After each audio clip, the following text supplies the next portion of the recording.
ପୁଣି ଏକ ସୁନ୍ଦର ଭିଡ଼ିଓକୁ ସମସ୍ତଙ୍କୁ ସ୍ୱାଗତ ଜଣାଉଛି। ଆଜିର ଏହି ଭିଡ଼ିଓରେ ଆମେ ଜାଣିବା ପିଲାମାନେ ଗୋପବନ୍ଧୁ ଦାସଙ୍କ ବିଷୟରେ, ଯାହାକି ତୁମର ଆନ୍ୟୁଆଲ୍ ଏକ୍ଜାମରେ 3 ମାର୍କର ପ୍ରଶ୍ନ ଆସିଥାଏ, ତା ସହିତ 8 ମାର୍କର ବି ପ୍ରଶ୍ନ ଆସିଥାଏ।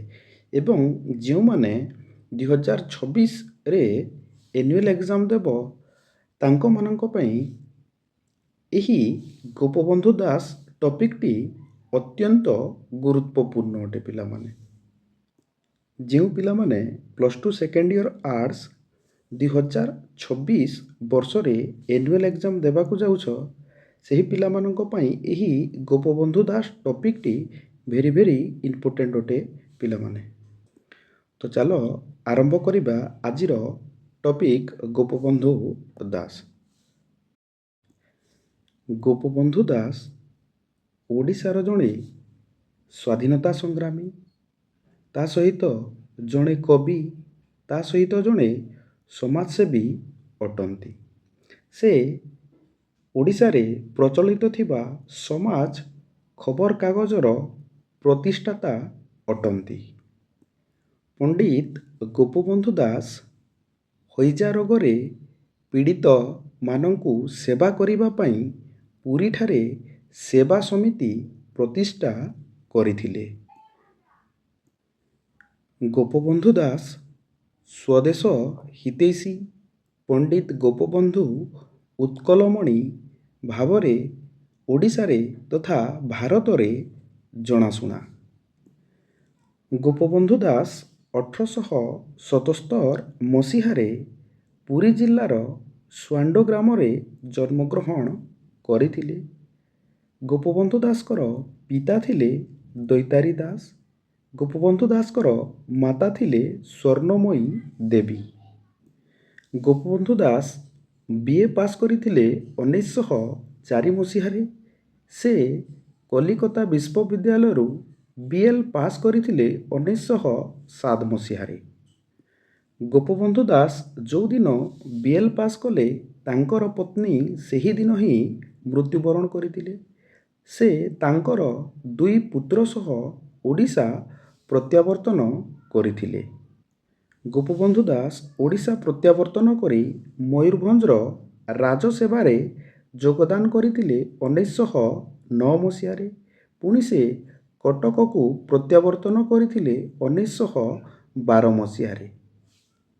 ଗୋପବନ୍ଧୁ ଦାସ କଟକକୁ ପ୍ରତ୍ୟାବର୍ତ୍ତନ କରି ତାଙ୍କର ଓକିଲାତି ଜୀବନ ଆରମ୍ଭ କରିଥିଲେ।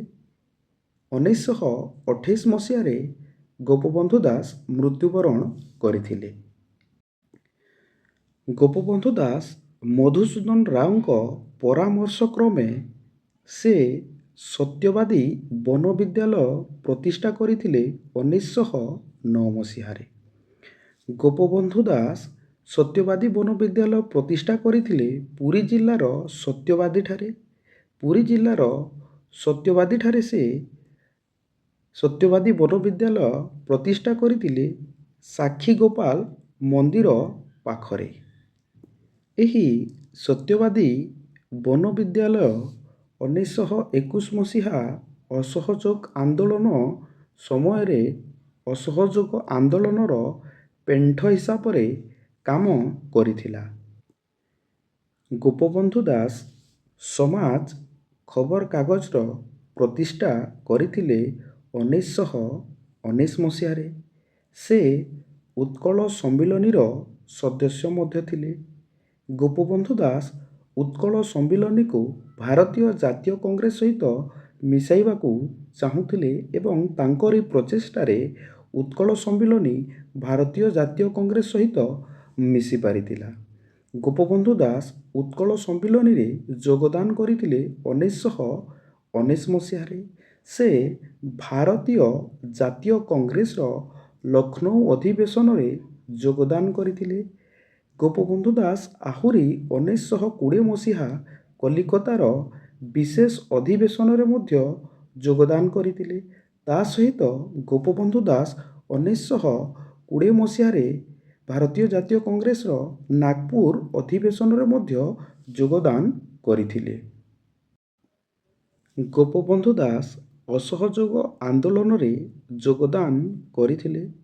1921 ମସିହାରେ ଉତ୍କଳ ପ୍ରଦେଶ କଂଗ୍ରେସ କମିଟିର ପ୍ରତିଷ୍ଠା କରିଥିଲେ। ତା ସହିତ ଉତ୍କଳ ପ୍ରଦେଶ କଂଗ୍ରେସ କମିଟିର ପ୍ରଥମ ସଭାପତି ମଧ୍ୟ ହୋଇଥିଲେ। 1921 ମସିହା ମାର୍ଚ୍ଚ 23 ତାରିଖ ମହାତ୍ମା ଗାନ୍ଧୀ ଓଡ଼ିଶା ଆଗମନ କରିଥିଲେ। ଗୋପବନ୍ଧୁ ଦାସ ମହାତ୍ମା ଗାନ୍ଧୀଙ୍କ ଭାଷଣକୁ ଅନୁବାଦ କରିଥିଲେ। ଏହି ଗୋପବନ୍ଧୁ ଦାସଙ୍କ ପ୍ରେରଣାରେ ଓଡ଼ିଶାରେ ପ୍ରତିଷ୍ଠା ହୋଇଥିଲା ଅନେକ ଗୁଡ଼ିଏ ଆଶ୍ରମ, ଯେମିତିକି କଟକରେ ସ୍ୱରାଜ ଆଶ୍ରମ ପ୍ରତିଷ୍ଠା ହୋଇଥିଲା, ଜଗତସିଂହପୁରରେ ଅଳକା ଆଶ୍ରମ ପ୍ରତିଷ୍ଠା ହୋଇଥିଲା ଏବଂ ବାଲେଶ୍ୱରରେ ସ୍ୱରାଜ ମନ୍ଦିର ପ୍ରତିଷ୍ଠା ହୋଇଥିଲା। ଗୋପବନ୍ଧୁ ଦାସ ବିହାର ଓଡ଼ିଶା ଲେଜିସ୍ଲେଟିଭ୍ କାଉନସିଲର ସଦସ୍ୟ ରୂପେ 1917ରୁ 1920 ମସିହା ପର୍ଯ୍ୟନ୍ତ କାର୍ଯ୍ୟ କରିଥିଲେ। ବନ୍ୟା ଓ ଦୁର୍ଭିକ୍ଷ ପୀଡ଼ିତମାନଙ୍କର ରିଲିଫ ପାଇଁ ସେ ସର୍ବଦା ଦାବି କରୁଥିଲେ।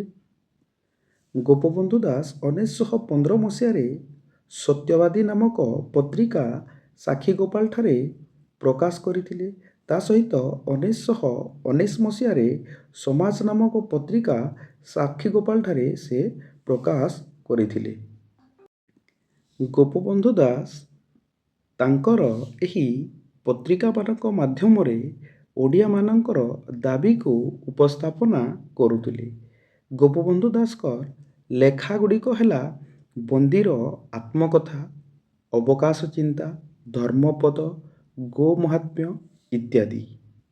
ଗୋପବନ୍ଧୁ ଦାସ ଅନେକ ଗୁଡ଼ିଏ ଓଡ଼ିଆ ବିଦ୍ୟାଳୟ ସ୍ଥାପନ କରିଥିଲେ। କେଉଁ କେଉଁ ସ୍ଥାନରେ ସ୍ଥାପନ କରିଥିଲେ ଦେଖ ପିଲାମାନେ, ସିଂହଭୂମି, ଫୁଲଝର, ମଣ୍ଡାସା, ତିକାଲି ଇତ୍ୟାଦି ସ୍ଥାନରେ ଗୋପବନ୍ଧୁ ଦାସ ଓଡ଼ିଆ ବିଦ୍ୟାଳୟମାନେ ସ୍ଥାପନ କରିଥିଲେ। ଗୋପବନ୍ଧୁ ଦାସ ଆହୁରି କଲିକତାରେ ଓଡ଼ିଆମାନଙ୍କ ପାଇଁ ବିଦ୍ୟାଳୟ ମଧ୍ୟ ସ୍ଥାପନ କରିଥିଲେ। 1904 ମସିହାରେ ପୁରୀ ଜିଲ୍ଲା ବନ୍ୟା ଜଳରେ ପ୍ଳାବିତ ହେଲା। ଏହି ସମୟରେ ଗୋପବନ୍ଧୁ ଦାସ ଜନସେବା କରିଥିଲେ ପୁରୀ ଜିଲ୍ଲାରେ।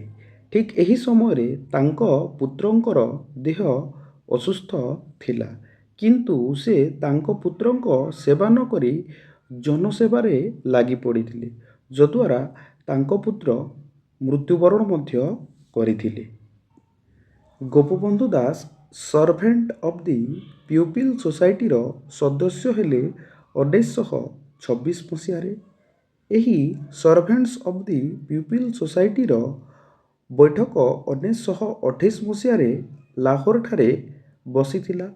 ଏହି ବୈଠକରେ ସେ ଉପସଭାପତି ମଧ୍ୟ ହୋଇଥିଲେ।